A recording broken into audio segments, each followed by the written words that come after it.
कपिल और घोड़े की कहानी। कपिल एक छोटे से गांव में रहने वाला मेहनती और ईमानदार युवक था। उसका सपना था कि एक दिन वह अपने खेतों में अच्छी खेती करके न केवल अपने परिवार का भरण पोषण करे बल्कि गांव के लिए भी उदाहरण बने। लेकिन उसके पास खेती के लिए जरूरी साधन बहुत कम थे। बैल और अन्य औजारों की कमी के कारण वह अक्सर निराश हो जाता था। गांव के पास ही एक व्यापारी का अस्तबल था जिसमें कई घोड़े बंधे रहते थे। उन घोड़ों में से एक सफेद घोड़ा बहुत ही सुंदर और तेज था, लेकिन वह किसी को अपने पास आने नहीं देता था। व्यापारी ने उसे कई बार बेचना चाहा, पर घोड़े की जिद और उग्र स्वभाव के कारण कोई उसे खरीदने की हिम्मत नहीं जुटा पाया। कपिल जब भी उस घोड़े को देखता, उसके दिल में एक इच्छा जागती कि काश यह घोड़ा उसका होता। एक दिन उसने हिम्मत करके व्यापारी से कहा, भाई साहब, क्या आप यह घोड़ा मुझे देंगे?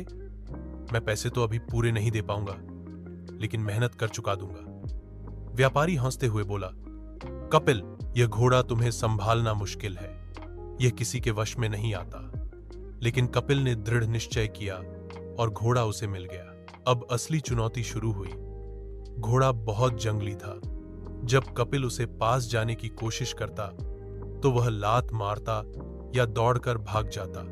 गांव के लोग कपिल का मजाक उड़ाने लगे, अरे यह गरीब लड़का घोड़े को क्या काबू करेगा, यह तो खुद थक जाएगा। लेकिन कपिल ने हार नहीं मानी। वह रोज सुबह उठकर घोड़े के पास जाता, उसे प्यार से सहलाने की कोशिश करता, कभी पानी पिलाता, कभी अपने खेत से हरी घास लाकर खिलाता। धीरे धीरे घोड़े का गुस्सा शांत होने लगा। कपिल की नरमी और धैर्य ने उसका दिल जीत लिया। कुछ ही महीनों में वह घोड़ा कपिल का सच्चा साथी बन गया। अब कपिल खेत की जुताई में घोड़े की मदद लेने लगा। बैल से जहां पूरा दिन लग जाता, वहीं घोड़ा आधे दिन में खेत तैयार कर देता। कपिल की मेहनत और घोड़े की ताकत से उसकी फसलें लहलहाने लगी। गांव के लोग जो पहले हंसते थे, अब हैरान थे। वे कहते, कपिल ने सचमुच असंभव को संभव कर दिखाया है। व्यापारी भी यह देखकर चकित रह गया। उसने कपिल से कहा, बेटा, तुमने घोड़े को वश में नहीं किया, बल्कि उसका मित्र बन गए हो। कपिल और उसका घोड़ा अब गांव के लिए मिसाल बन गए थे। लोग समझ गए कि जानवरों से कठोरता नहीं, बल्कि प्रेम और धैर्य से उनका विश्वास जीता जा सकता है।